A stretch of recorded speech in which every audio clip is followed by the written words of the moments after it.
La segunda mesa tiene que terminar a la 1 con las preguntas de la mesa anterior y de esta. Si el debate fuera apasionante, terminaríamos a la 1:15, pero no más allá de la 1:15.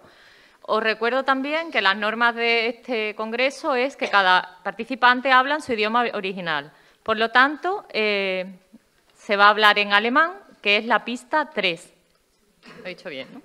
Así que tenedlo en cuenta cuando él empiece su intervención. Y estamos muy contentas de tener cuotas hoy y José Lebrero es nuestra primera cuota de este congreso.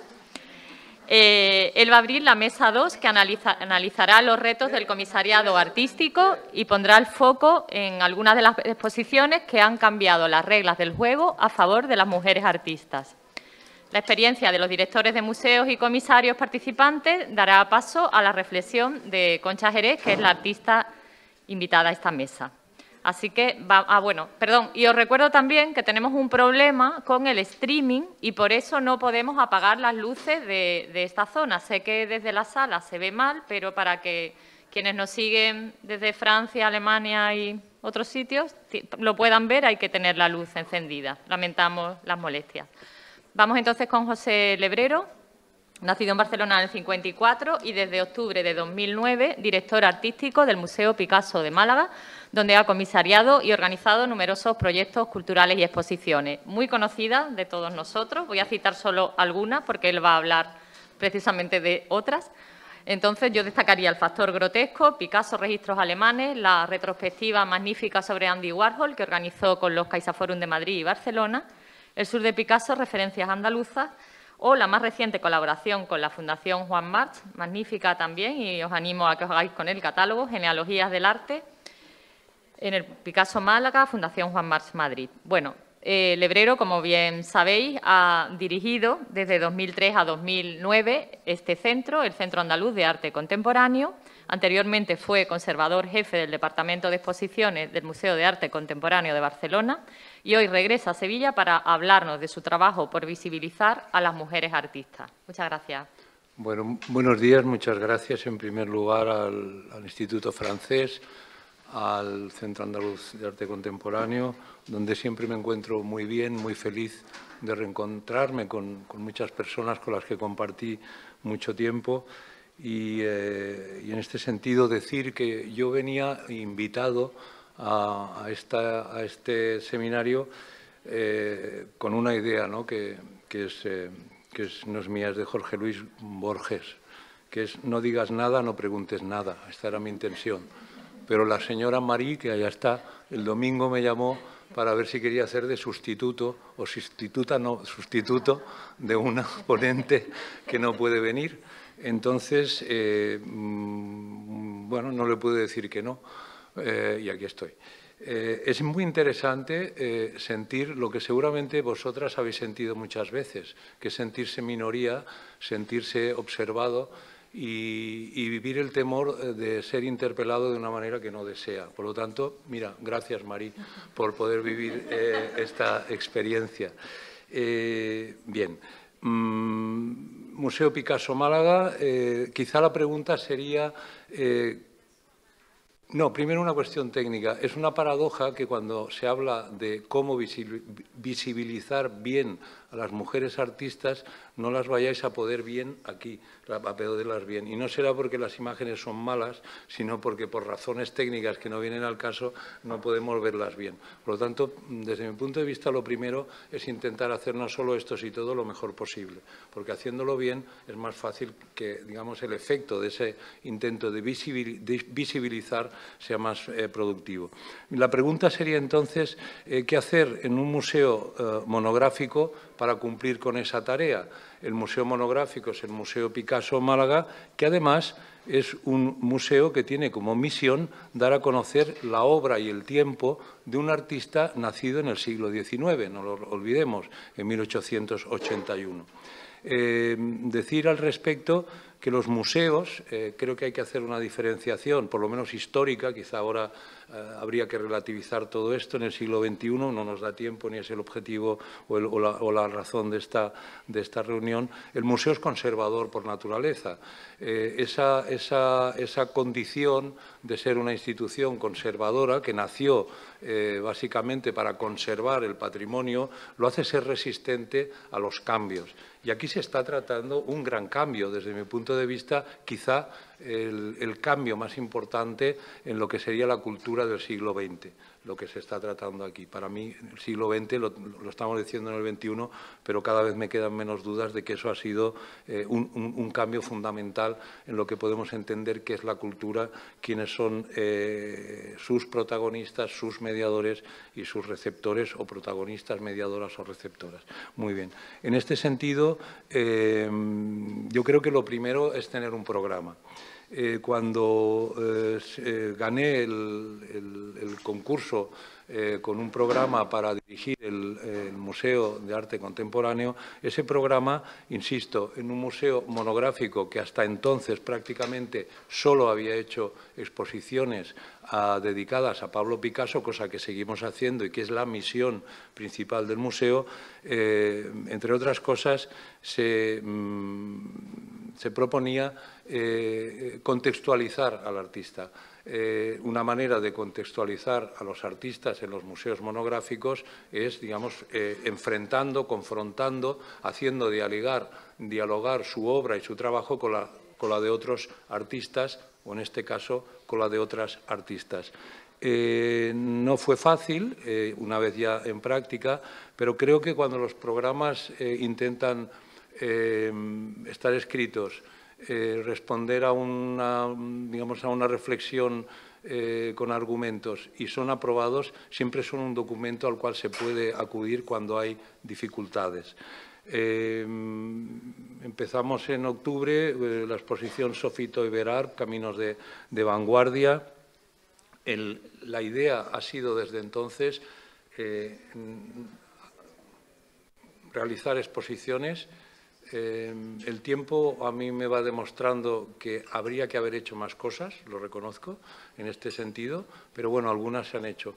Creo que es muy importante hacerlas bien, argumentarlas todo lo posible, y con el tiempo hemos ido ganando experiencia en contextualizarlas. No es solo traer de un modo bien articulado. Creo que todas las exposiciones, salvo una de las que van a ver, han sido comisariadas también por mujeres.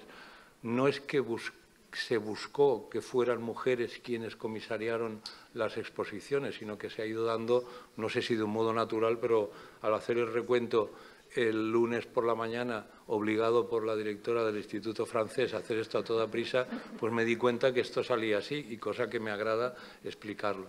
Por lo tanto, creo que hay varias razones, por lo menos en donde yo trabajo, para haber presentado y estar presentando estas exposiciones. Una es la novedad, es decir, dar a conocer algo que no se conoce, creo que es un elemento de visibilidad. Otra, intentar hacerlo de un modo articulado y, en nuestro caso, contextualizado con el tiempo, vamos a decir así, de vida y de desarrollo de obra del artista al cual nos debemos, que es Pablo Picasso, que falleció en los años 70, por lo tanto nos ha ido dando un arco muy amplio de tiempo para trabajar.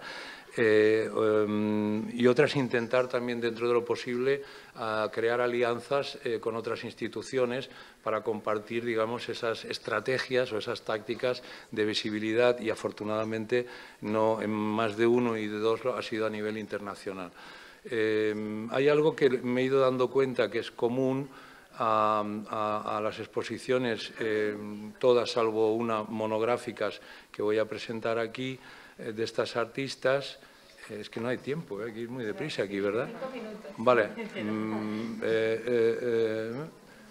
Sofito y Berard se llamaba y se llama Sofito y Berard por Janart. Es decir, su nombre artístico no era, ahora últimamente lo es más, Sofito y Berard. Yo creo que ahí ya tenemos un dato interesante para discutir. Ilma Klein, pionera de la abstracción, se hizo en colaboración con el Moderna Museet de Estocolmo, con el Museo de Berlín, un artista que realizó su trabajo antes de que existiera esto que llamamos la abstracción, dicho por los historiadores del arte. Una característica de Ilmaf Klint, a pesar de haber estudiado en una academia de bellas artes ya en el siglo XIX, en un momento en Suecia en el que había, no es que no hubiera mujeres en las academias de bellas artes, su obra fue muy desconsiderada. Solo ha sido de un modo, digamos, internacional, oficial, bautizada por los expertos y las expertas cuando posteriormente a esta exposición se expuso en el Guggenheim de Nueva York. Por lo tanto, aquí vemos la importancia que tiene la canonización que hacen determinados expertos o expertas de las cosas, independientemente a veces del valor que ya pudieran tener históricamente. Louise Bourgeois, otra monográfica también realizada en colaboración con otros centros internacionales europeos. Todas estas exposiciones han tenido siempre una vocación de tener un carácter todo lo retrospectivo posible para intentar dar cuenta más que de excelencias puntuales, de trayectorias y de procesos. Es decir, entendiendo que dar a conocer o visibilizar que la creación artística de valor, no digo que sea la última, es algo que responde a unos procesos, tiene una importancia y tiene un valor educativo, entre otras cosas, y tiene también, bueno, vamos a dejarlo en un valor educativo porque ayuda a comprender que aquella idea del genio, del momento único, es una idea también que responde a una sensibilidad que no siempre ha sido así. Es decir, que hay cuestiones como el trabajo, como la experimentación, como el éxito y el error, etcétera, etcétera. En el caso de Louise Bourgeois, también una artista francesa que se casó con un buen historiador de arte norteamericano y que durante mucho tiempo, demasiado tiempo, realizaba su obra prácticamente para ella, hasta que ya en los años prácticamente 70 fue de algún modo descubierta por nuevas generaciones. Nos encontramos en varios casos con estas creadoras que no han tenido visibilidad y ha hecho falta tiempo para que otras generaciones posteriores pues, descubrieran o encontraran valores en ellas. Somos plenamente libres, las mujeres artistas y el surrealismo, no las mujeres surrealistas, no las artistas surrealistas, sino las mujeres artistas y el surrealismo. Esta era una exposición colectiva, en este caso el único, creo, comisariada por un catedrático. Un minuto me queda. Pues nada, pues no cuento nada, ya está. Una exposición colectiva en la que había algunas artistas que van a ser protagonistas de la Bienal de Venecia de este verano, cuyo título es el de... nosotros no lo hacemos así, lo hacemos con una luz roja, lo del tal. Leonora Carrington, el título de la Bienal de Venecia de este año está sacado de una obra de ella. Meret Oppenheim, reflejo de una época. Este es un caso muy interesante. Era una exposición también de otra artista que hasta sufrió procesos depresivos, que dejó el arte y lo retomó afortunadamente, precisamente por la poca visibilidad y la mala manera como se entendió. Esto es muy interesante porque nos pilló en plena pandemia. Tuvimos que suspender la exposición y la convertimos en un modelo digital. El hacer una exposición hoy con los medios digitales permite, por ejemplo, mostrar obras emblemáticas como esta que nunca nos la hubiera prestado el MoMA de Nueva York. Sin embargo, en formato digital cumple una misión y además es sorprendente porque, vamos a decir, por menos dinero se llega a más sitios y a más gente y la exposición dura porque sigue ahí expuesta. Me deben quedar 30 segundos. Y estamos trabajando en la exposición de Paula Rego, que se inaugura el 26 de abril, una exposición que, bueno, ya no me da tiempo, pues, que creo que estará muy bien y quisiera acabar con esta obra que está en la exposición de Paula Rego. Yo creo que el tiempo también es una herramienta maravillosa para comprender que, como decía Pilar Albarracín, las cosas del arte son importantes cuando nos sorprenden. Resulta que esta obra, realizada hace más de 10 años, tiene como título La huida. Y resulta que si la miramos hoy y ven los colores dominantes, uno es el azul, otro es el amarillo, y ven a una mujer que está huyendo de algún sitio y va acompañada de niños. Por lo tanto, me parece emocionante. Muchas gracias. Maravilla.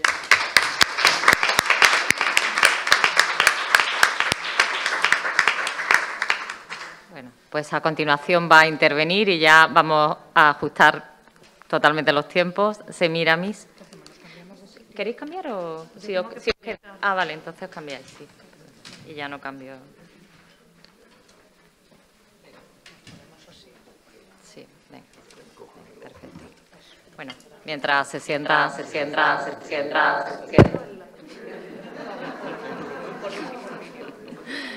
A ver ahora, si no hay un loop. Bueno, Semiramis González, Gijón 1988, es una de las más dinámicas comisarias independientes españolas. Yo voy a ir hablando para ganar tiempo mientras solucionan. Actualmente Semiramis es la directora artística de las ferias Just Mad en Madrid y Just Lit en Lisboa. Está licenciada en Historia del Arte por la Universidad de Oviedo y es máster en Cultura Visual y Arte Contemporáneo por el Museo Reina Sofía de la Universidad Complutense. Ha comisariado numerosos proyectos para lo joven que es muy dinámica en las redes sociales, es un pedazo de compañera, esto también me parece muy importante, y anda como yo loca con la edición que ha hecho Alianza de las obras completas de Linda Nördling, que luego le echáis un vistazo, que está muy bien porque por fin se ha recopilado todo en español. Entonces, tenemos proyectos de Semiramis como en Lo Salvaje en el Centro de Arte de Alcobendas, en la Sala Amadís de Madrid Futuro Presente, la colectiva Contra la Piel, súper interesante, en el espacio aéreo Área 60 del TEA de Tenerife. Y esta me gusta mucho, Equivocada no es mi nombre, Arte contra la Violencia Machista en Laboral Gijón. También destacaríamos la que ha hecho en el Mubin con Julia Galán, Un grito a voces. Le damos paso inmediatamente y luego al debate, que no se me olvide que Lebrero tiene que reeditar el catálogo de las mujeres surrealistas, donde había grandes ensayos sobre Paula Rego también. Gracias, Semiramis. Gracias, Charo. Gracias a todas por esta invitación. Yo, efectivamente, he querido centrarme solo en un proyecto, prefiero ser más concisa, hablar del último proyecto que estoy realizando y luego dar paso a debatir sobre muchas de las cuestiones que han salido aquí. Quería agradecer al Instituto Francés de Sevilla la invitación y me gustaba mucho ayer, repasando la presentación, he incorporado una nota, que es lo de Femmes en Lumière. Me gusta mucho esa idea también de las luces, ¿no? Porque no debemos olvidar que fueron precisamente las luces y el pensamiento ilustrado y feministas tempranas como Lam de Gouche las que dieron paso a lo que hoy estamos haciendo aquí, a ese temprano feminismo que nos dio a las demás un lugar en el que pensarnos y reivindicarnos, ¿no? Desde esas mujeres revolucionarias que ya entonces fueron olvidadas por sus compañeros y tuvieron que buscar un lugar para sí mismas. En mi caso, todo mi trabajo curatorial, de gestión cultural, de investigación, tiene siempre una perspectiva feminista y además yo quiero reivindicar mucho más ahora, llamarnos feministas. Y justo a la entrada de este centro de arte, que hay una obra de Cristina Lucas siempre lo dice, si todos sabemos lo que es el feminismo, todos nos llamaríamos feministas porque si no seríamos malas personas, ¿no? El feminismo es, como decía Lola, un derecho humano, la igualdad es un valor democrático y yo creo que estamos aquí también para reivindicar eso en los tiempos complicados que nos toca vivir en el presente. Bueno, pues yo para no hablar porque he hecho muchos proyectos y tampoco tiene sentido, hoy en día online está todo, se pueden ver todos los proyectos, se pueden ver vídeos, se puede ver mucho más. Prefiero hablar de uno que hemos empezado a trabajar la semana pasada, que es Visión y Presencia. Visión y Presencia es un proyecto que empezamos a trabajar, que comisarío en el Museo Thyssen en Madrid, y que hace alusión a aquel texto que en 1988 Griselda Pollock publicaba, Visión y Diferencia, donde, bueno, un texto capital y pionero donde ya hacía un análisis de la historia del arte con perspectiva feminista, ¿no? Cómo utilizar la herramienta del feminismo no solo como tema, sino como estrategia para pensar cómo son las instituciones, cómo es nuestra historia, cómo la hemos relatado. A partir de ese nombre, yo empiezo a trabajar con estas 5 artistas que veis aquí, Beth Moisés, Costa Badía, Verónica Ruz Frías, Regina José Galindo y Noemí Iglesias Barrios, que van a llevar a cabo 6 performances. Regina hace 2 performances, la primera fue la semana pasada de Beth Moisés, y que abordan distintos temas que yo creo que son muy importantes. Tocamos la violencia contra las mujeres, el feminicidio, la discapacidad, que yo creo que es una cuestión que ha salido aquí, ¿no? La interseccionalidad, y la siguiente performance, que será el 20 de abril de Costa Badía, aborda las dificultades que tiene una mujer con discapacidad para abordar el día a día, o sea, la realidad cotidiana.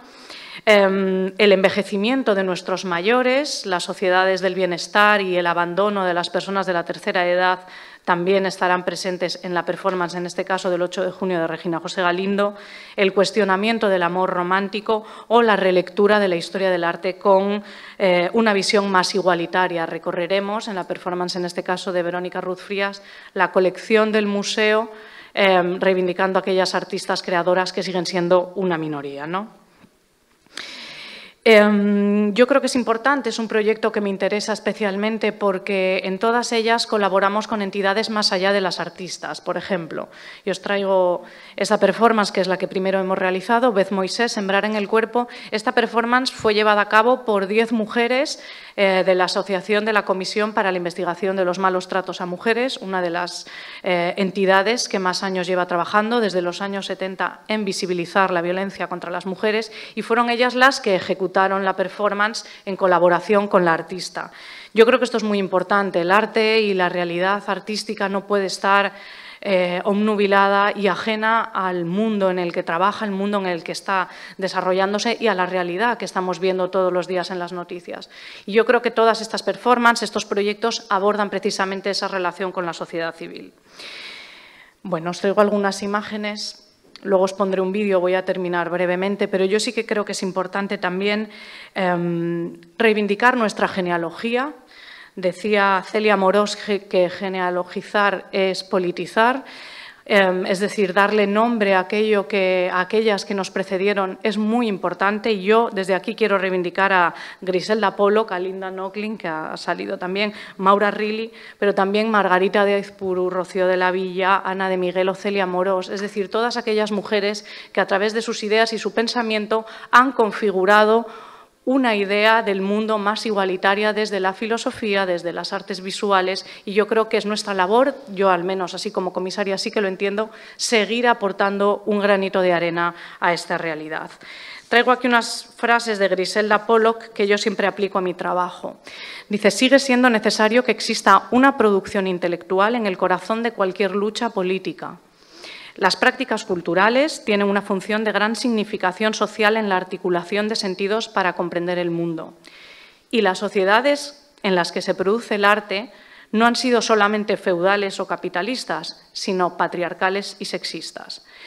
Por eso, y no me quiero extender más, voy a poneros un vídeo brevemente para que veáis lo que fue la performance. Bueno, os traigo aquí algunas imágenes de lo que serán las siguientes, la que os digo, Costa, Verónica, Regina José Galindo. Y como digo, la igualdad entre hombres y mujeres es un valor democrático, y el arte y la cultura deben apostar por obras y acciones cuyos valores hagan más fuertes a nuestra democracia.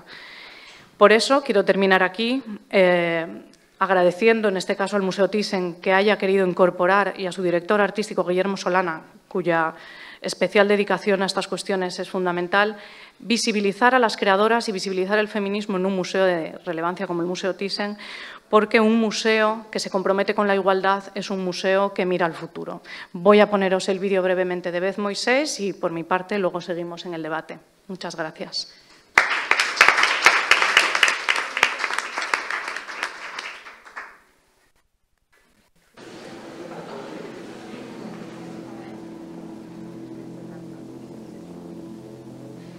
En esta performance, las 10 mujeres siembran en sus vientres una planta que cura el pasado y hace nacer el futuro.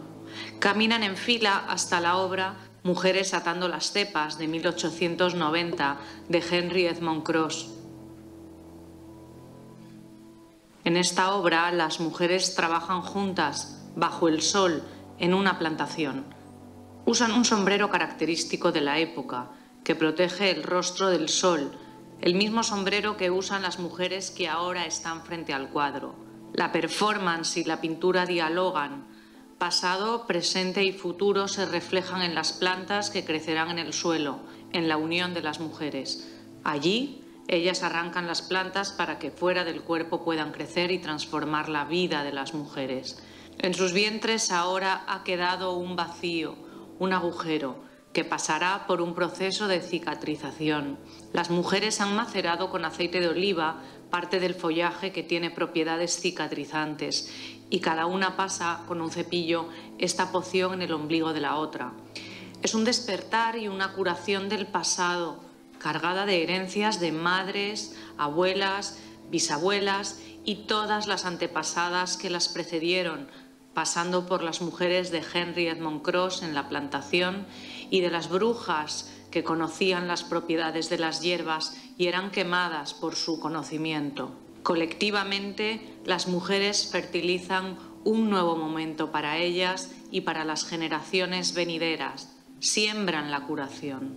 La sanación en el trabajo de Beth Moisés es un tema apremiante en esta tierra enferma. Por eso ellas están sembrando nuevos sentidos, dando a luz un nuevo mundo.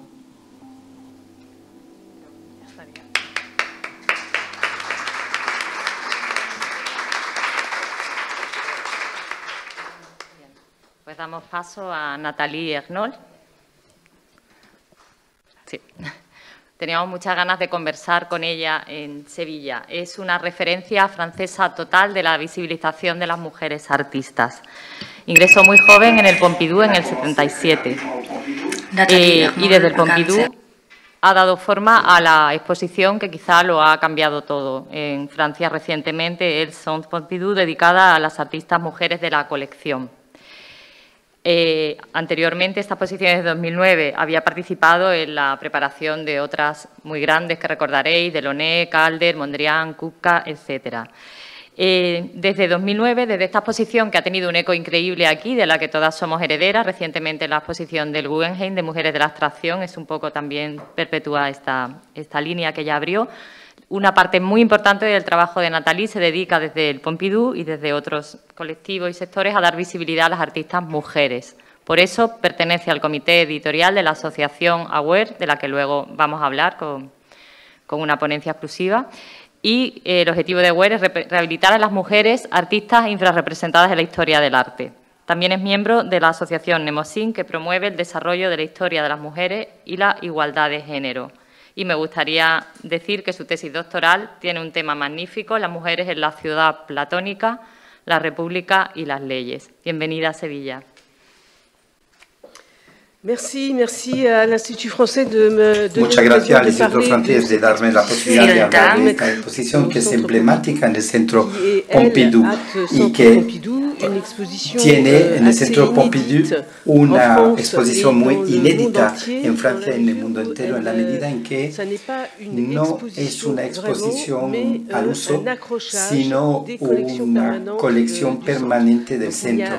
Por lo tanto, no había obra concretamente fuera del centro, sino solamente colecciones. Al origen de esta exposición, por lo tanto, es que Camille Morino, comisaria general, quien había propuesto al comité de programación del museo hacer una exposición sobre el arte femenino, en la línea de las exposiciones que había habido en Estados Unidos, Web, Global Finishing, por ejemplo, y que tuvo lugar poco tiempo después.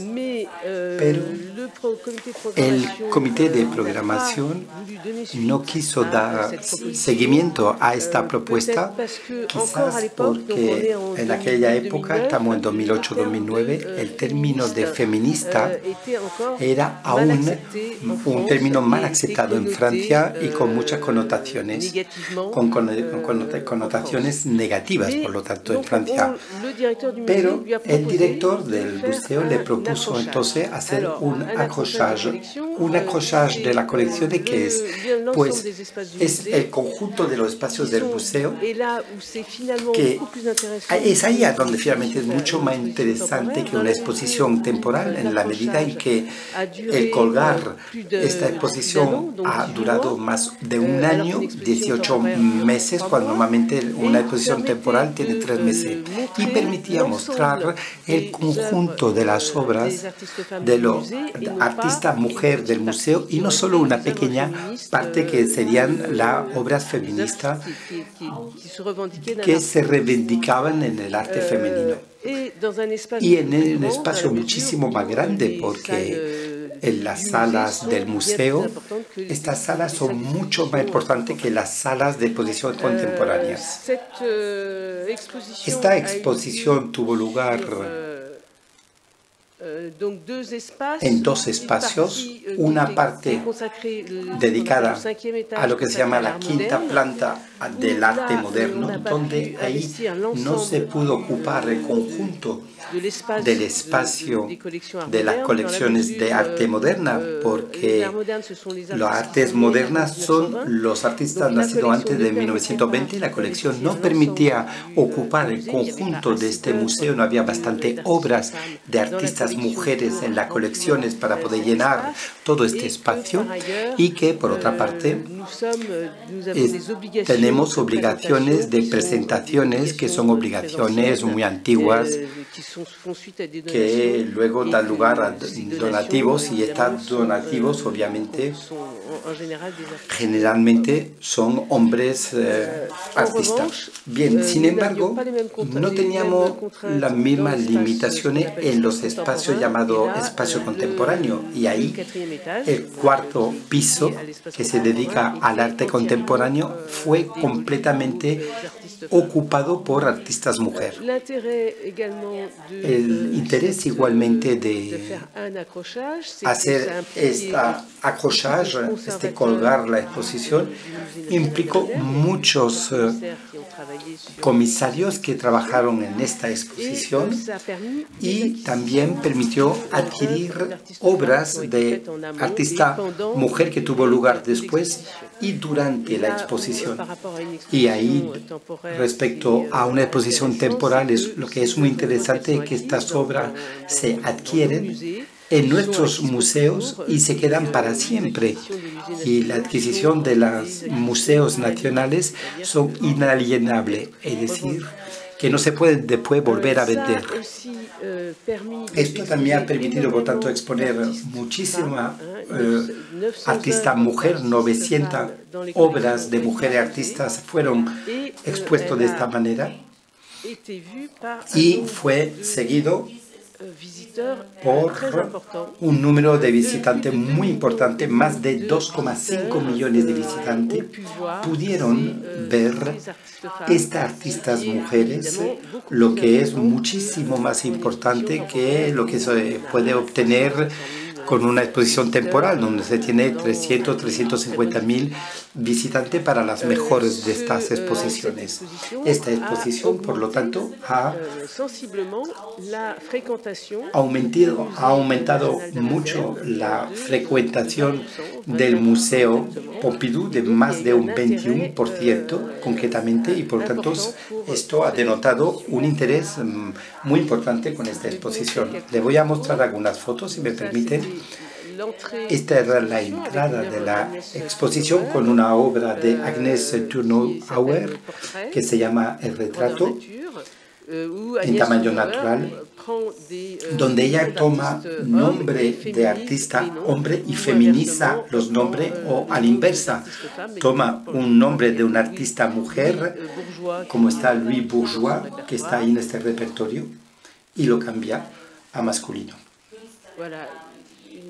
Luego aquí también otra sala abstracta, otra con los guerrilleros, otra sala, en fin, os muestro rápidamente algunas salas de la exposición. Esta exposición, por lo tanto, A su vez, estaba colgado en una página web realizado con el LIMNA y teníamos muchos vídeos y entrevistas de estas artistas que se presentaban en este sitio web y que también tenía un blog. Por lo tanto, esta exposición ha abierto un enorme debate, sin duda. En la prensa, con una valoración muy positiva, que se decía, por ejemplo, que se había puesto las mujeres en lugar de honor, que habíamos sacado, digamos, las mujeres de los espacios cerrados. Esta exposición fue muy bien seguida igualmente. Algunos decían quizá no es demasiado tarde y se contestó, bueno, sí, pero al menos ya se ha hecho y estamos más visibles. Se percibió también como un proyecto muy novedoso, una primera mundial, dice por ejemplo en él, es una primicia mundial, nos dice la revista Elle. Y nos dice igualmente que hay muy pocos museos que tuvieron esa iniciativa. Eso lo tengo que recalcar. Pero algunas críticas igualmente. Y, por ejemplo, el hecho de que se temiera que se fuera a poner las mujeres en un gueto, como dijo Le Monde. Y la pregunta se planteó en los medios de comunicación si no hubiese sido mejor hacer una exposición con la feminista o bajo el título La feminista, que hubiese tenido más coherencia que con una exposición simplemente cubriendo las obras de mujeres artistas.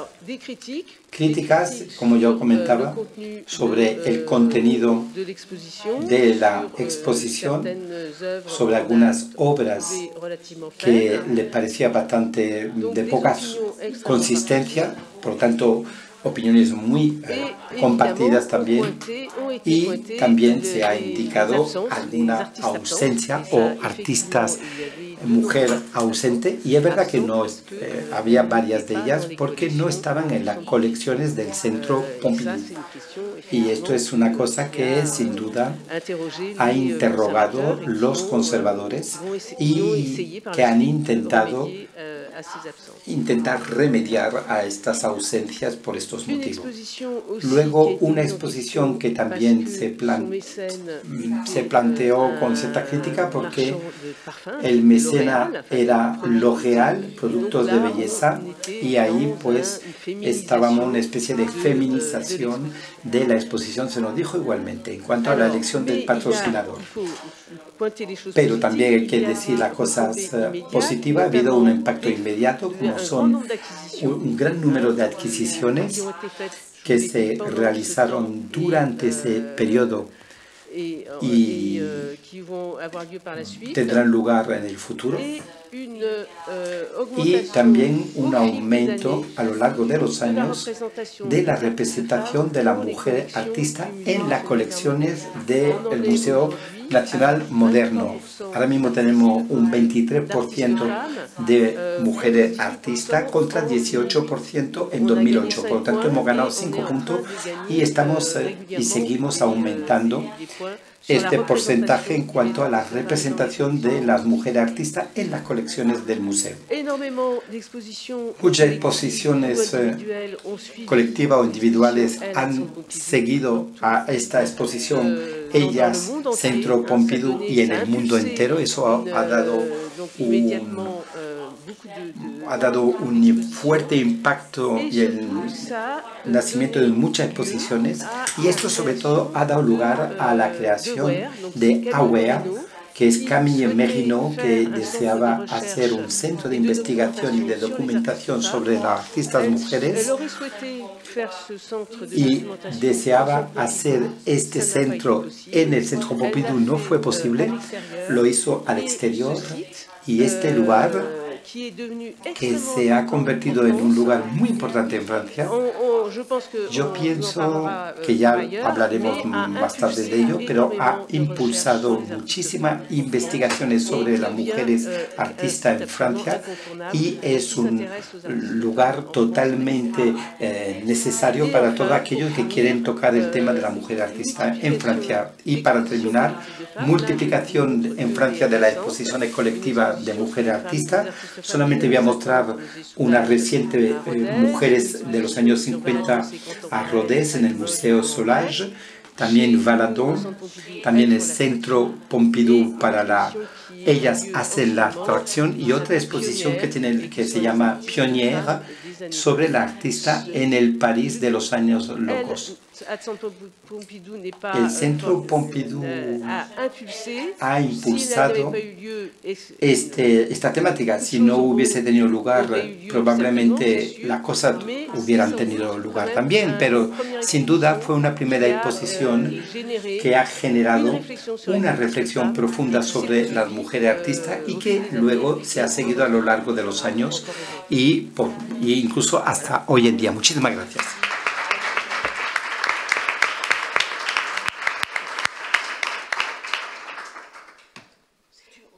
Merci, Nathalie, qué interesante. Gracias, Nathalie. Sí. ¿Puedes hacerlo desde ahí? Ah, vale. ¿Sí puede? Sí, vale, perfecto. Bueno, pues muchas gracias al Goethe Institut, que nos permite tener aquí a la comisaria y directora de Imagine the City Hamburgo, que es un proyecto piloto que se desarrolla para vincular las preocupaciones culturales y los procesos de desarrollo urbano y hacer que el arte sea accesible a un público muy diverso. Ahora ella también es la comisaria, co-comisaria de un proyecto de talleres, arte y planificación para el Esprit Park de Berlín y modera un podcast que habrá que hablar también de las nuevas tecnologías, titulado Arte y Tiempo, con el director fundador del Documenta Institute, Heinz Blum. Blumstein dirigió el programa Kunstwerke de Berlín, donde realizó importantes exposiciones individuales, voy a destacar solo la de Kaderatia. Y ha trabajado para la Documenta de Kassel y ha sido también la comisaria del Pabellón de Islandia en la Bienal de Venecia. Así que tiene sus 10 minutos.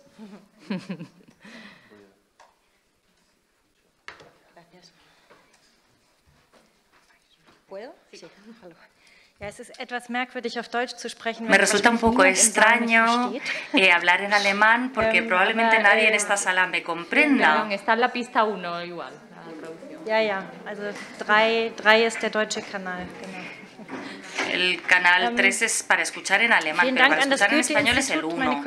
Muchas gracias al Instituto Goethe. Desgraciadamente, mi colega Rebeca Castellano no ha podido asistir, pero estoy muy contenta por estar otra vez en Sevilla. Desde hace 20 años no había estado y me encanta poder también volver a reunirme cara a cara con las personas.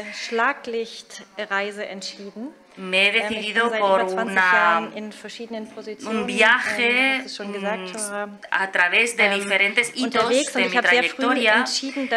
Hace muchos años que decidí que yo como mujer en una profesión dominada por los hombres, pues era como un bicho raro. Por eso decidí en un momento dado que como mujer también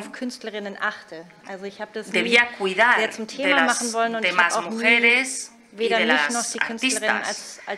Nunca he querido vernos como víctimas y por eso muy pronto decidí utilizar diferentes formas de enfrentar esa cuestión desde mi trabajo de curadora o comisaria.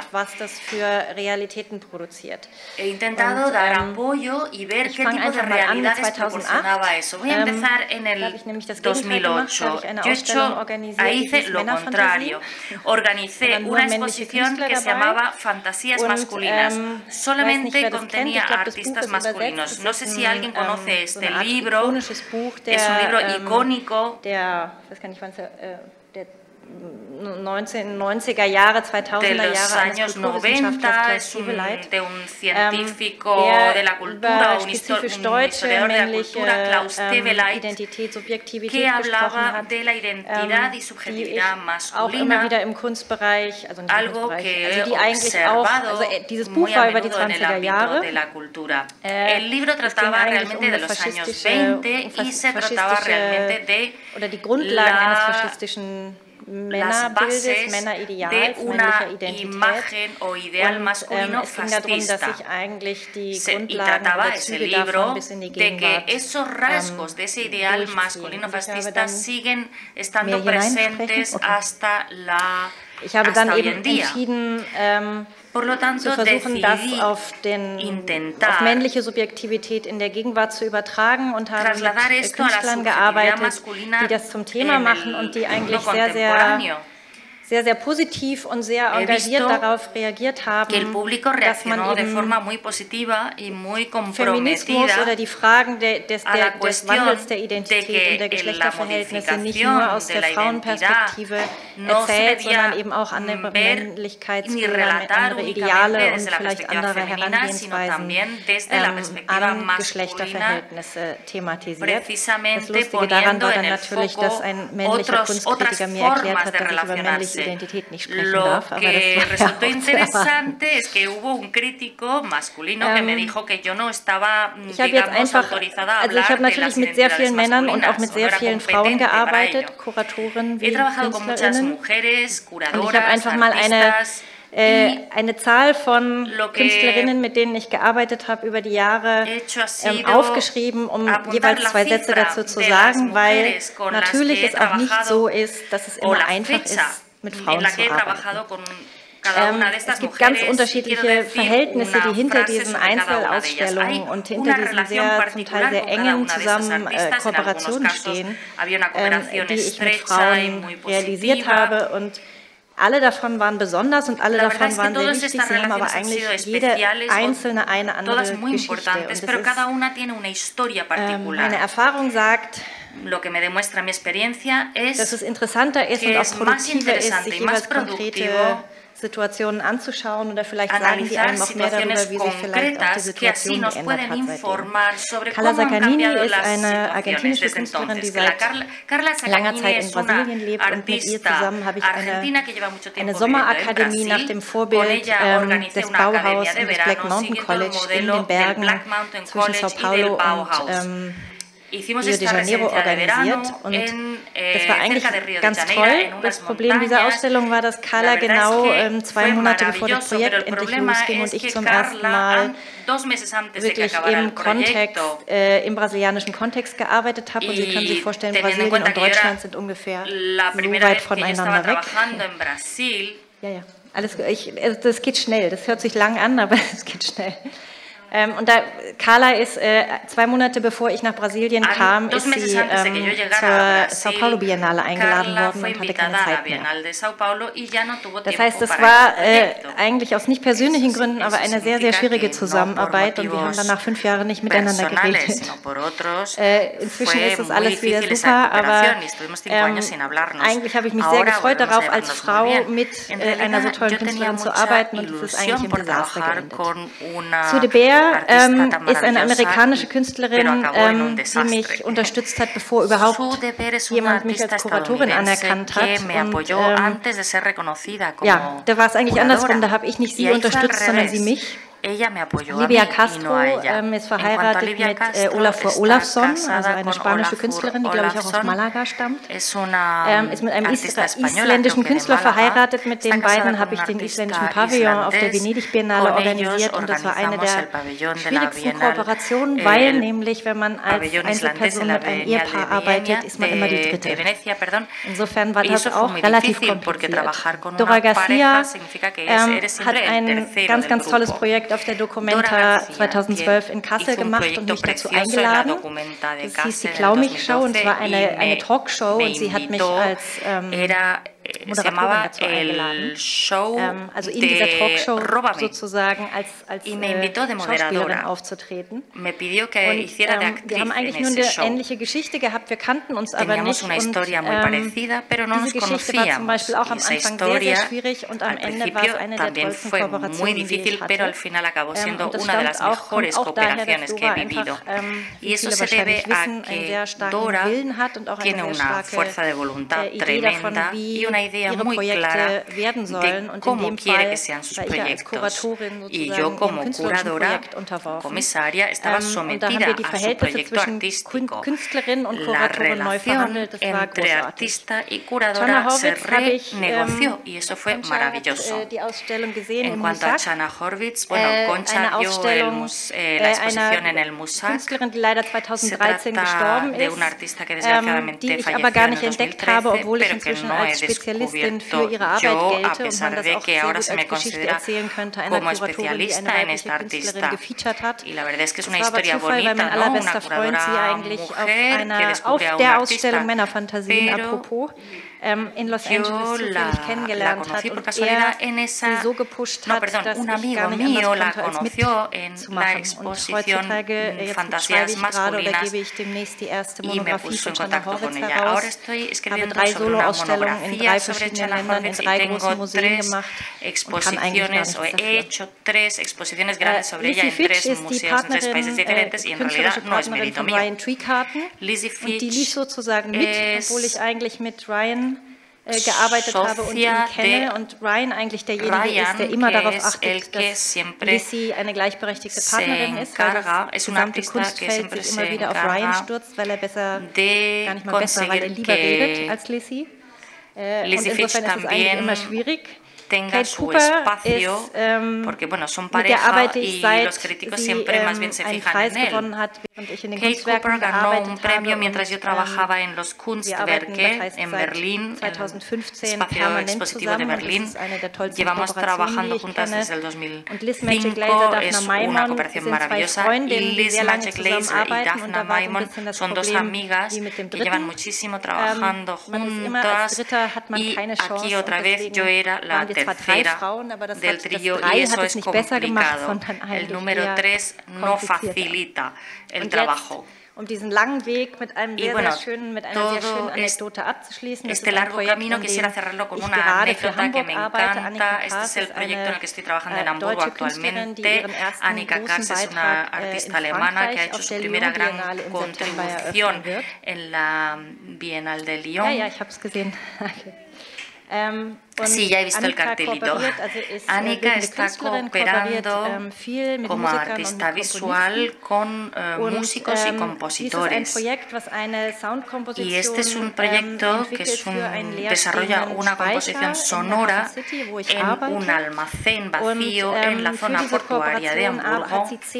Y para esta cooperación ha invitado a 10 músicas de Hamburgo a que hicieran composiciones específicas sobre los recuerdos que le producen este lugar, recuerdos que también se pueden traducir a otros lugares.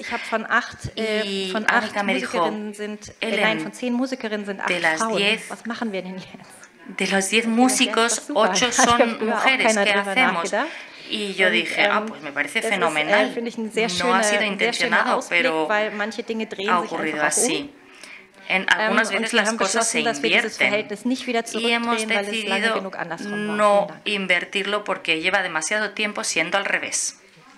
Muchas gracias.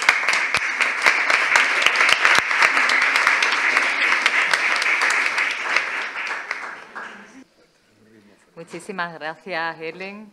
Qué interesante todas las anécdotas que has contado de tu trabajo. Y ya cerramos el turno de presentaciones de esta mesa con nuestra Premio Velázquez, Concha Jerez. Bienvenida de nuevo a Sevilla, Concha. Simplemente voy a decir el acta del jurado que le otorgó el Velázquez. La distinguió por el rigor y el compromiso de sus arriesgados planteamientos estéticos desarrollados, durante más de 5 décadas, ahora ya van a ser casi 6, tanto en España como en el contexto internacional, así como por el carácter innovador de sus propuestas intermedias. Concha Jerez también es sobresaliente por su influencia en varias generaciones de creadores, su vocación docente y su compromiso con la comunidad artística. Nació en Palma de Gran Canaria en el 41, cursó las carreras de piano en el Real Conservatorio Superior de Madrid, la de Ciencias Políticas, también en Madrid, y su trabajo, de carácter multidisciplinar, como todos sabéis, se centra en obras in situ, performance y piezas, y una gran parte de su carrera la desarrolla junto con el músico y artista multidisciplinar José Íguez. Pues ya no tengo que correr tanto. Bien. Pues vamos con la ponencia de Concha, que tiene todos los máximos galardones que hay en España, ¿eh? Aparte del Velázquez, el Nacional de Artes Plásticas y la Medalla de Oro de Bellas Artes de Canarias de 2018.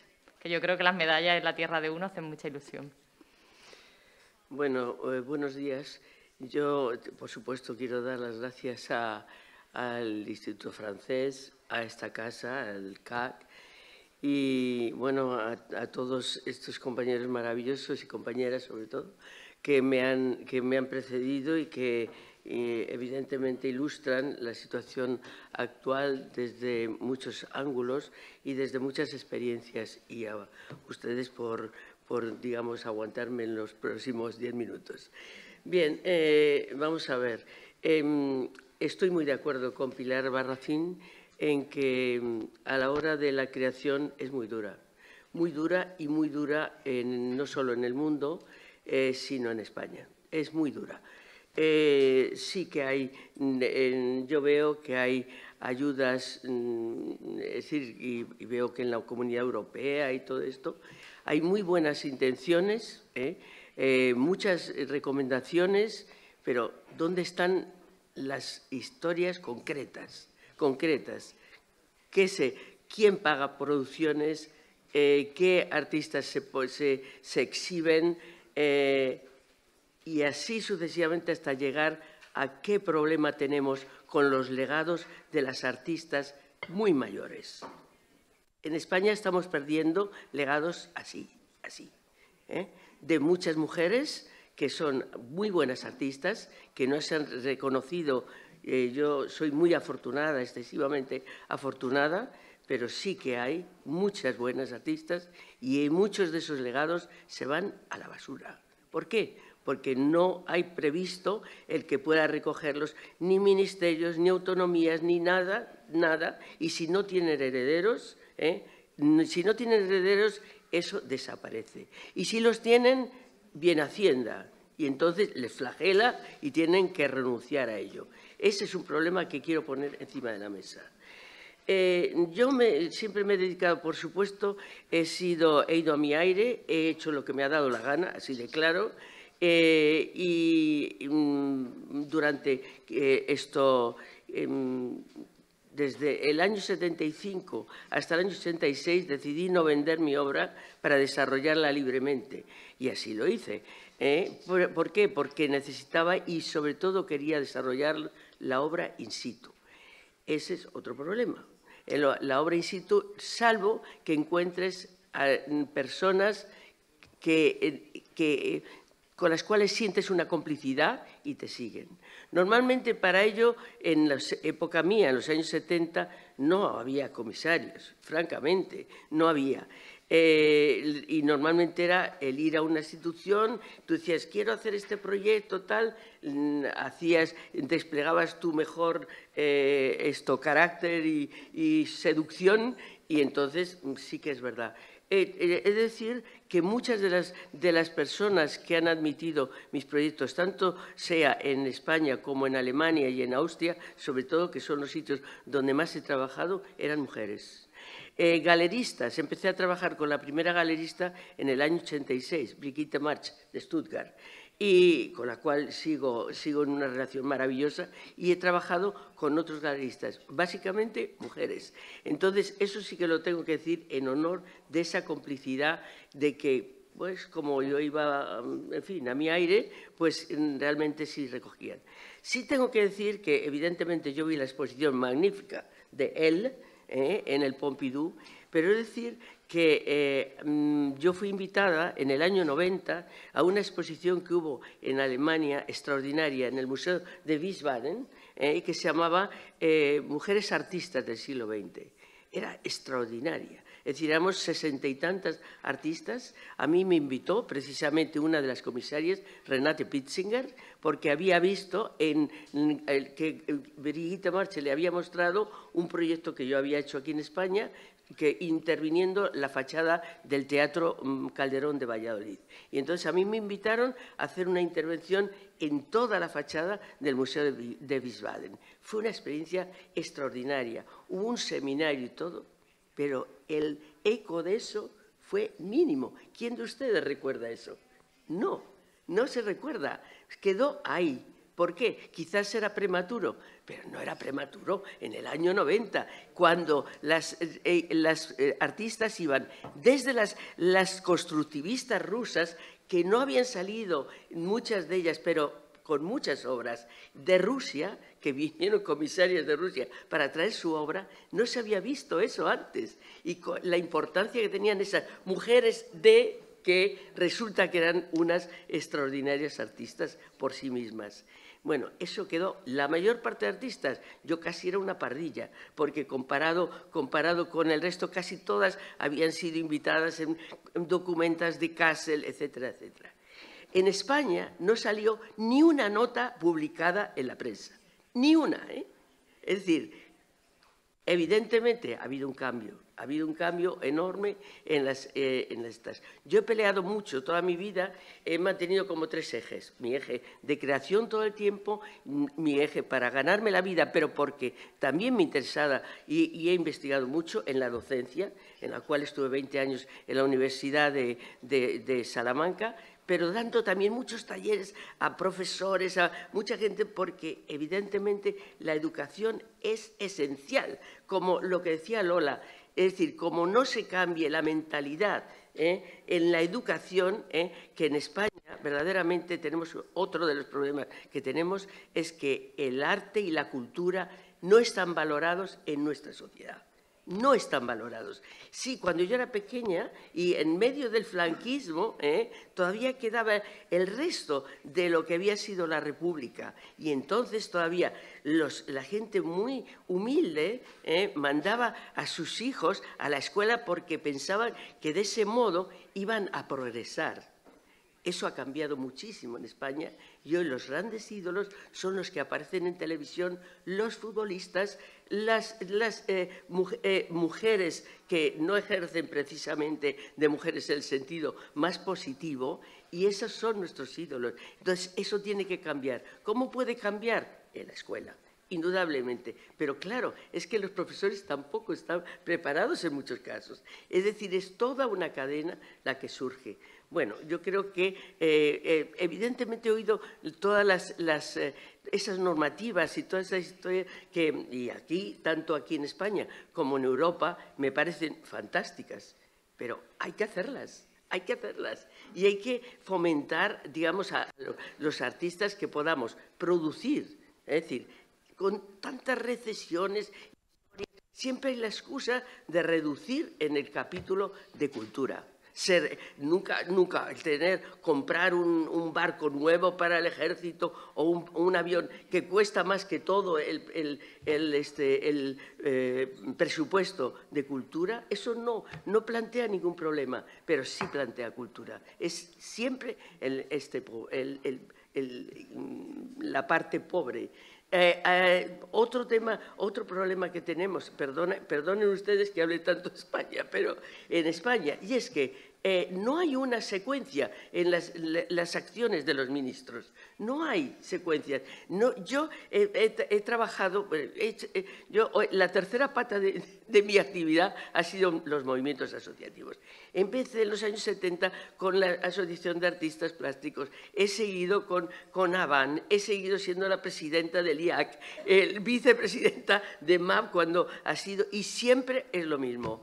Llegas al ministro o al secretario, le tienes que contar lo mismo que has contado 1000 veces, porque ni siquiera transmiten ese conocimiento y te dicen lo mismo. Con el 1,5% cultural llevamos peleando toda la vida Y no hay y se dedica todo al patrimonio antiguo. No hay conciencia del patrimonio contemporáneo. El patrimonio contemporáneo es lo que hacemos ahora los artistas y los escritores y los cineastas y todo esto. Y yo muchas veces he llegado a decir, pero no se dan ustedes cuenta que en un futuro les van a pedir cuentas de que en una sociedad democrática ustedes no han dedicado dinero a eso. Pues bueno, ese es el cuento de nunca acabar. A pesar de todo, como Pilar, somos optimistas. ¿Por qué? Porque el artista siempre piensa que puede cambiar las cosas. Esa es una fe interna que tenemos. Es decir, las cosas son así, pero se pueden cambiar. Y entonces, ante la sociedad, ante todo, en nuestra obra, transmitimos eso y realmente queremos transmitir eso a la sociedad.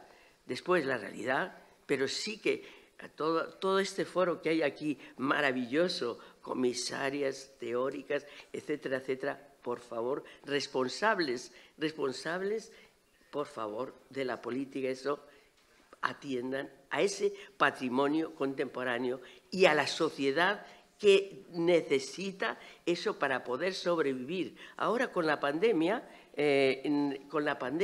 resulta que se ha visto que había en las redes, digamos, todo lo telemático y todo esto. Yo disiento de mi querido amigo José Lebrero en que está muy bien, digamos, la parte telemática, pero tú puedes ver un vídeo que ha sido hecho para ese medio o un sonido que ha sido hecho para un medio para escuchar. Pero no puedes ver de la misma forma un cuadro, incluso una instalación. La experiencia de la instalación, de entrar, de moverte y de percibir todo eso, por muchas tecnologías que haya, eso no se percibe. Y no hace falta, si tenemos todos esos medios para dedicarnos a los distintos.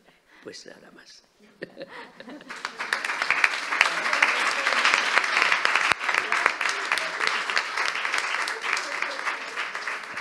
Bueno, muchísimas gracias. Damos comienzo al debate. En el debate van a tener prioridad los integrantes de esta mesa y los de la mesa anterior. Y luego pasamos al público. Va a haber un micrófono por ahí para quienes estáis en la zona de invitados ahora. Y me gustaría plantear directamente a la mesa qué podemos hacer para cambiar esto desde el punto de vista del comisariado. Vamos a empezar por ti. ¿Qué acción concreta se os ocurre o más inmediata que pueda darle un giro a esto? Tiro de cuota y que hable.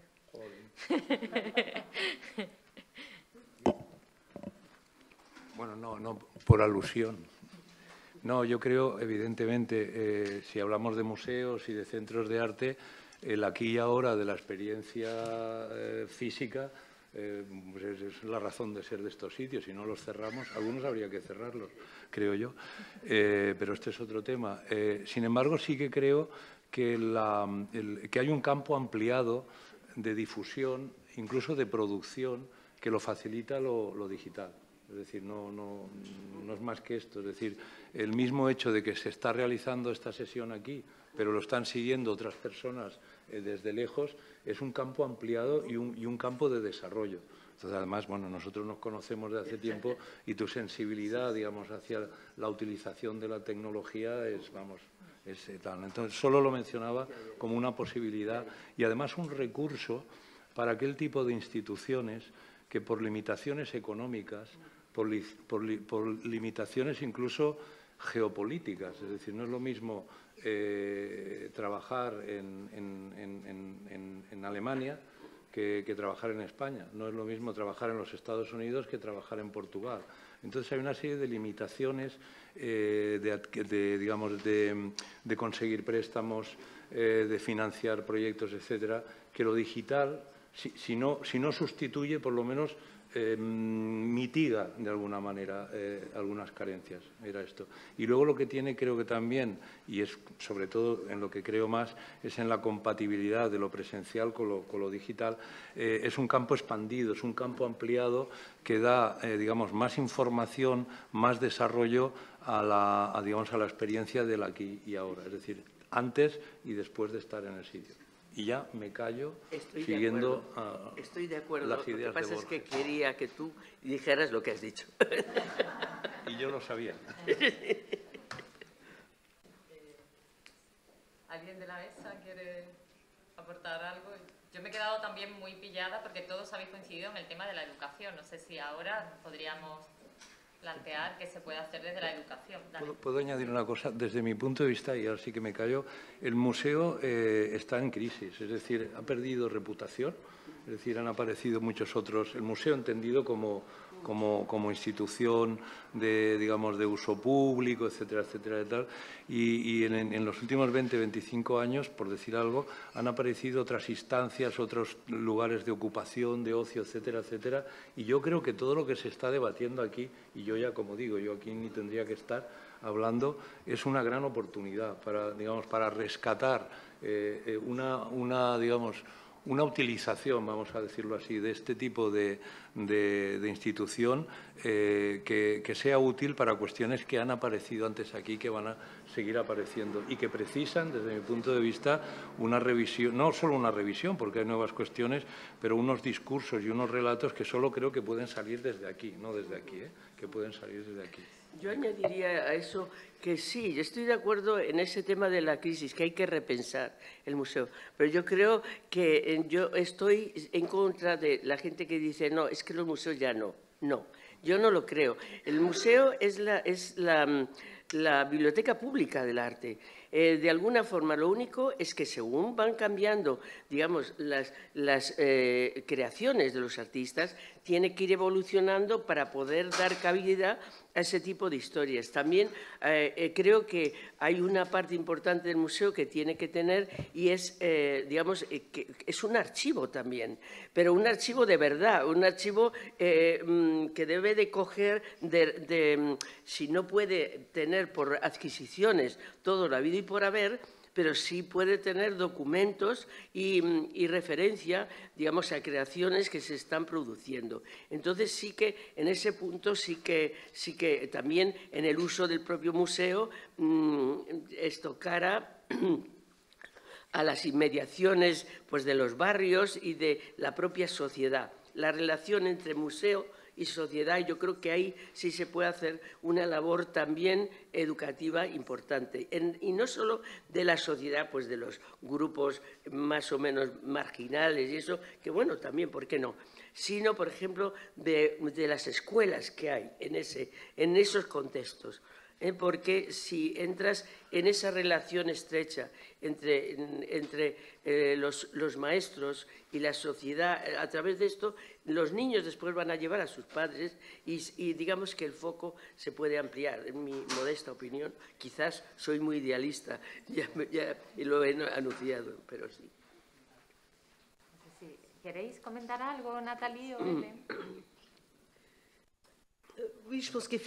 Sí, creo que el museo es fundamental y que no podemos solamente mirar obras de forma digital. Aunque tenga una difusión mayor, pero el déjeuner de fourrure en foto nada tiene con lo que se puede ver en el MoMA, por lo tanto hay que mantener también las dos cosas. Y creo que el museo también debe iniciar una reflexión, o los museos, hacer una reflexión sobre la historia del arte, los grandes movimientos que se han constituido en el siglo XX y que fueron constituidos por hombres, el cubismo, realismo y demás, y que no han dejado mucho sitio a las mujeres artistas. Son los hombres que han construido estos museos y que han llenado las casillas de estos grandes movimientos. Y quizás tengamos que reflexionar otra historia del arte que incluya el trabajo de las mujeres y que, porque no entramos completamente en las casillas de estos grandes movimientos masculinos que han trabajado sobre temas textiles cuando no ha existido movimiento textil. Yo creo que ahí es un poco el gran desafío hoy en día de los museos, es decir, de revisitar nuevamente cómo se ha elaborado la historia del arte, reescribir otra historia, es lo que Camille Mégino quería hacer, reescribir, es lo que Howard quiere hacer, escribir otra obra, la historia del arte que no sea canónica, la que enseñaron, y es ahí también donde a nivel de educación es fundamental. Y si se han hecho esfuerzos en los museos y en las exposiciones de artistas mujeres, no creo que se ha hecho el mismo esfuerzo a nivel de la educación nacional, habría que mirarlo también.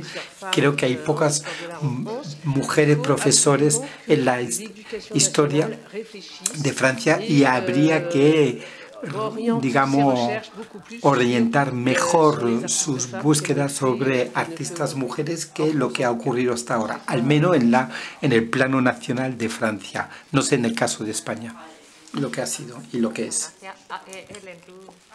Hélène.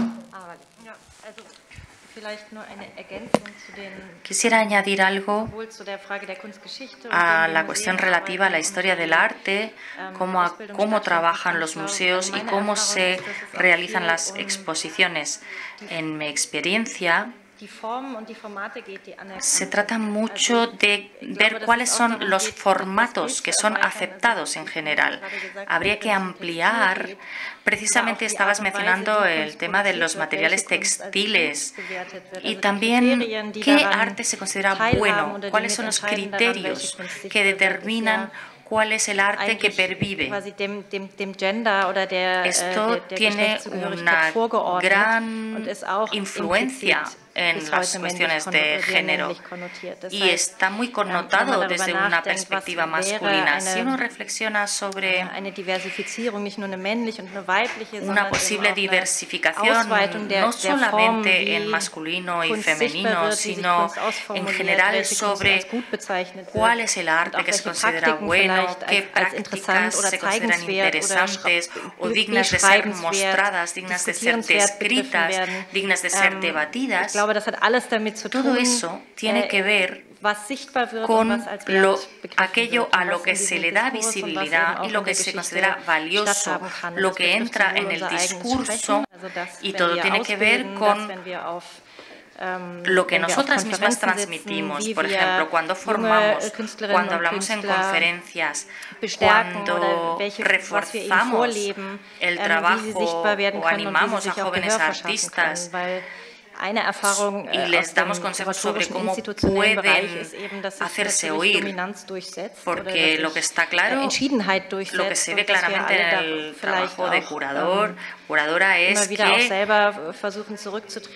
las actitudes dominantes se imponen y nosotras vemos muy a menudo que nos retiramos, que no somos las primeras en pedir la palabra, no somos a menudo aquellas o que seguimos a menudo a aquellos que tienen la opinión más contundente y no se da tanto espacio a aquellos que formulan dudas como a aquellos que formulan convicciones. Pues por alusiones se miran y vamos a ir cerrando y luego, salvo que haya una pregunta muy clara, porque en la cocina hay un turno de cocina y el Instituto Francés os invita al almuerzo, así que vamos con... No, yo quiero responder a la pregunta porque yo creo que además de la educación es importantísimo algo que ha dicho Concha y yo creo que hay que insistir, que es el asociacionismo. Es decir, la labor que el activismo, en el caso español especialmente, me imagino que en otros países también, ha tenido para la transformación social del mundo, ¿no?, de la realidad. Y los museos no pueden estar, los museos y las instituciones culturales, ajenas a esa realidad del mundo, ¿no? No solo a su entorno cercano como barrio, sino a las realidades de los grupos minorizados, etcétera. Incluso en el presente estamos hablando de una guerra. Estamos hablando de un auge de la extrema derecha. Las instituciones culturales son legitimadoras de discursos. Y yo creo que es muy importante que esas instituciones culturales tengan como misión y como visión a futuro comprometerse con los ideales, en este caso, tan básicos como democráticos, ¿no? Entonces, esto tiene que ver con el feminismo y tiene que ver con la igualdad, evidentemente, pero no solo. Entonces, bueno, yo incido y yo soy una absoluta defensora de las asociaciones como herramientas fundamentales para presionar, para hacer lobby, para que todo lo que hemos visto, ¿no? Parece que hay ruptura entre lo que cuentan desde las cifras, los informes y la realidad. Bueno, pues para que precisamente esos informes, esas políticas, etcétera, se lleven a cabo, las asociaciones son las que presionan para que eso ocurra, ¿no? Entonces, yo creo que precisamente en las asociaciones es donde debemos estar presentes, hacer fuerza y en el fondo es una militancia cultural también. En fin, no sé si es muy idealista, pero yo sí que creo de verdad, cuando tú has dicho que tenías 3 frentes, a mí me ha parecido importantísimo, ¿no? La parte de, entendí desde el principio que a la democracia se la nutría con las asociaciones. Sí, Pilar. Yo, por ejemplo, la palabra presión realmente... Yo, por ejemplo, a mí no me gusta o no me interesa mucho la palabra presión, porque es caer otra vez en lo mismo. Yo me permitiría trabajar más sobre el tema de la reflexión. O sea, para mí presión implica una violencia que estoy luchando como mujer por retirarla, no la voy a usar. O sea, yo creo más en la reflexión y en la educación. Y yo insisto más en asociaciones válidas, pero no asociaciones instrumentalizadas. Porque a veces las asociaciones no funcionan como deberían de funcionar. Las listas tienen validez para mí, hablo de mi opinión, como una referencia, pero para mí es más importante el acto diario. El acto diario. Y yo no voy a opinar quién es mejor que yo, quién tiene más validez, cuando para mí es una lucha mucho más completa y más global. ¿Sabes? Cuando nosotros nombramos o nosotros hablamos de algo, siempre se nos olvida alguien. Nosotras mismas, que somos súper implicadas, siempre se nos olvida citar a alguien. Entonces, creo que tenemos que aceptar más nuestro gran margen de error y predicar más bien con un ejemplo diario y cotidiano. Para mí es igual de válida mi vecina, que es una señora que no le interesa el arte del que nosotros estamos hablando, que una artista.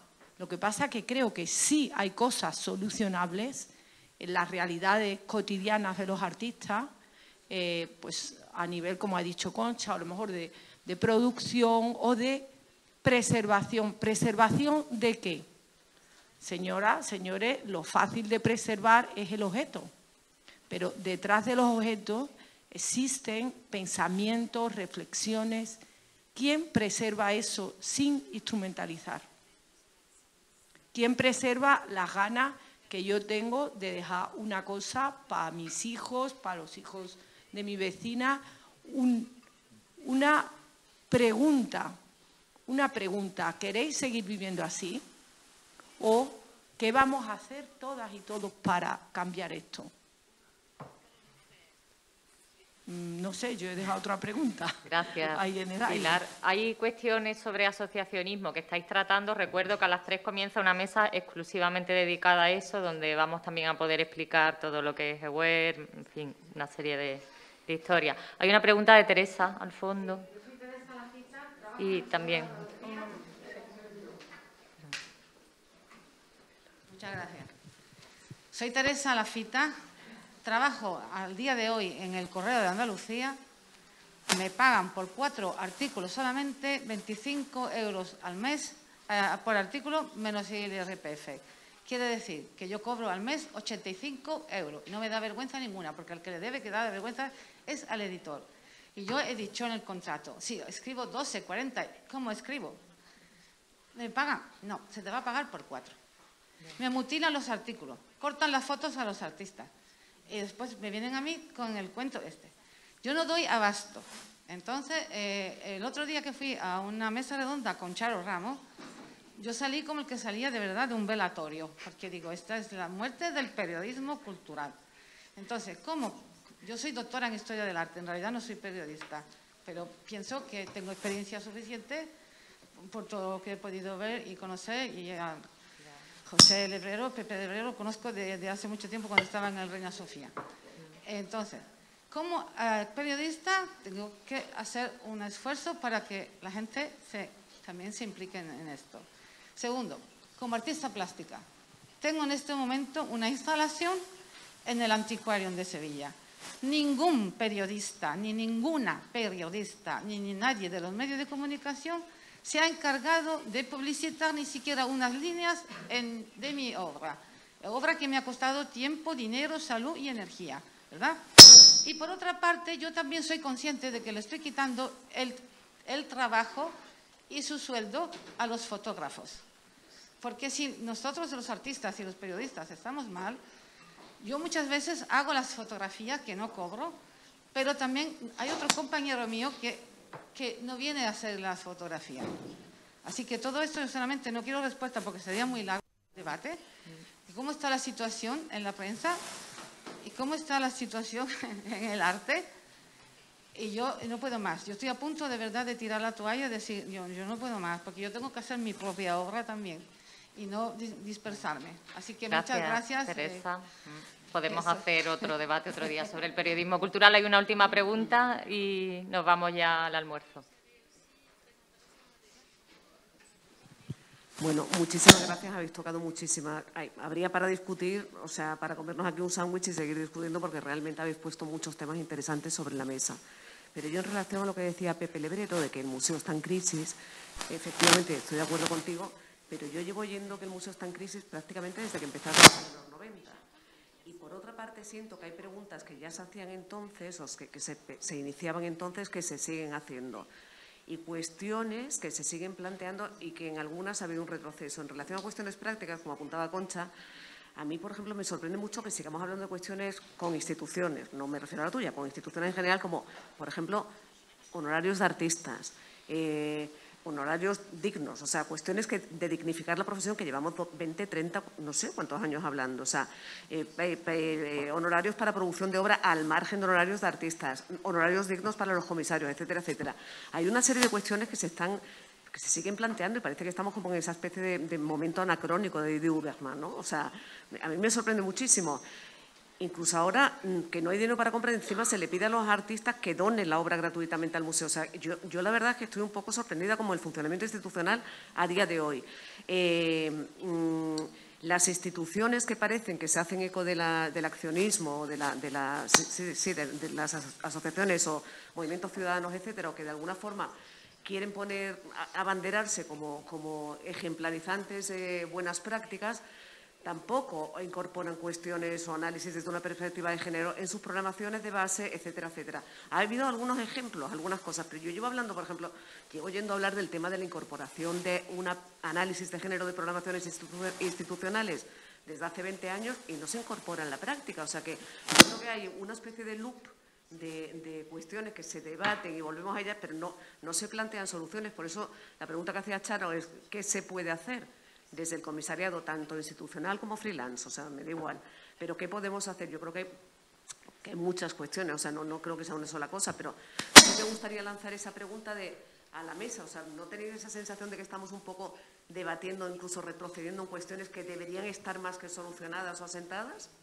Yo me gustaría decir una cosa. Me encantaría que hubiera tarifas claras y justas para los comisarios y las comisarias, por ejemplo, porque el tema de los precios siempre parece que tenemos que pasar el pudor de decir cuánto cuesta, cuánto vale nuestro trabajo, seamos artistas, periodistas, comisarios, etcétera. Creo que eso sí que es global y ahí probablemente no hay tanta diferencia de género en algunos campos. No lo sé, esto habría que... Igual se ha hablado de que las artistas venden sus obras a un precio más bajo. No sé yo si las periodistas cobramos menos que los periodistas hombres. En cualquier caso, hace falta un estudio de eso también, desde todos los ámbitos. Mar me ha pedido... Ah, no, perdón. ¿Alguien quiere contestar? Vale, si alguien quiere responder a ella, y os recuerdo que me presionan con la hora del almuerzo, ¿eh? Vale, pues entonces tú, Mar.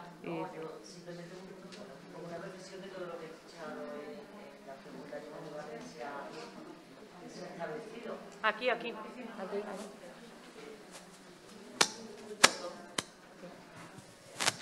yo lo que no quiero es tampoco dar la sensación de que estamos en un momento de euforia, porque no siempre hay que seguir avanzando, seguir trabajando y seguir intentando conseguir efectivamente esa igualdad, que es por lo que estamos hoy aquí hablando y como comentaba yo antes. Pero yo creo que sí se han dado pasos y que esa sensación de que no, los datos van por un lado y la realidad va por otra, yo creo que no es del todo cierto. Los datos lo que nos cuantifican una realidad que se está produciendo. Cuando decimos que la adquisición de obras de arte en el CAC en los últimos 3 años ha sido un 50, 57 y 54%, significa que la sensibilidad hacia que la colección del CAC esté representada por mujeres está ahí. Pero es que además de ese 50 y tantos % de mujeres que están ya en los fondos de este museo, en las adquisiciones se ha llegado incluso, porque se ha comprado más de una obra, evidentemente, hasta un 87% de la adquisición de ese año de obras de mujeres. Claro, hablar de números a lo mejor es muy frío, pero eso significa que efectivamente hay una sensibilidad en esta institución al menos. Yo no voy a decir que sean todas, yo no voy a decir, repito, que haya que mejorar, pero es así. Se está mejorando. Lo que pasa que el gráfico que se ha mostrado, creo que solo había 3 instituciones que superaban el 50%. O sea, por eso digo que yo no que quiero se ha dar avanzado mensaje, algo, pero pero que las cosas van mejorando, o por lo menos yo hablo en la parte que me corresponde también, ¿no? Y que de la cual pues creo que debemos de sentirnos orgullosos, ¿no?, en este gobierno. Y luego también en relación a la transparencia, a los patronatos que están formados por hombres, etcétera, etcétera. Las leyes sirven. Porque si un patronato no cumple la paridad, pues hay que denunciarlo. Porque tienen que cumplirlo. ¿Que no es simpático y no es agradable? No, pero si queremos igualdad hay que mojarse y hay que denunciar las cosas como son. Y si yo no tengo paridad en mis consejos, a mí me lo tienen que decir y echar en cara, y yo tendré que volver a buscar personas adecuadas y en paridad para que esos consejos sean el reflejo de lo que tienen que ser. Y los portales de transparencia están para consultarse y verse, y ahí se publica absolutamente todo, porque es obligado por ley. Quiero decir que hay muchísimo por hacer, por supuesto, y vamos a seguir hablándolo esta tarde, pero yo creo que sí que la situación ha mejorado con respecto a años anteriores. Creo, en mi modesta opinión, que gracias a Dios las cosas van hacia adelante. Sí, yo creo que ha mejorado precisamente por la fuerza de asociaciones como MAP, que eso mismo lo han denunciado. Lo que tú dices, porque la ley de igualdad lo que tiene es que no es punitiva, es decir, se puede. Y lo que nos encontramos, yo creo, no sé si hablo por las demás, pero que al final muchas veces lo que hay es una iniciativa personal de quien está en ese momento en una institución de que efectivamente se cumpla. Falta que la ley no dependa de, pues eso, sensibilidades de determinadas personas, que si viene otra, pues se podría denunciar y no se cumpliría y no pasaría nada, ¿no? Le pondríamos la cara colorada. Sí, sí, eso es. Hay una pregunta. Sí, perdón. Sí. Bueno, Flora Feta es la representante de AWER. De Contemporaine. De Contemporaine, perdón, que me he liado. Bonjour. Quiero intervenir porque está la cuestión del dinero que se ha mencionado y quiero dar las gracias a quienes han hablado de ello, porque se habla mucho de representación.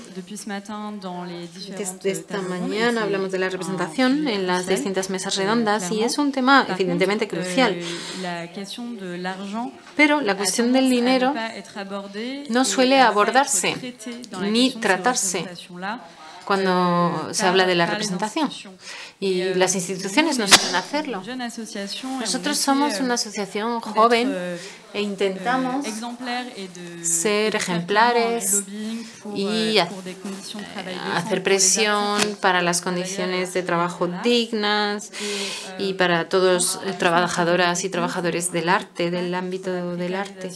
Y estamos luchando contra la precarización y la invisibilización, luchando contra la precariedad. Está muy bien representar a las mujeres artistas, representarlas, incluirlas en las colecciones, pero si no les pagamos bien, ni a las comisarias que trabajan en esos proyectos, a las críticas de arte, etcétera, todos estos esfuerzos luego no sirven para nada porque siguen siendo invisibles, o si no pueden pagar su alquiler porque el casero no va a aceptar la visibilidad como moneda de cambio y por tanto esa visibilidad no es suficiente.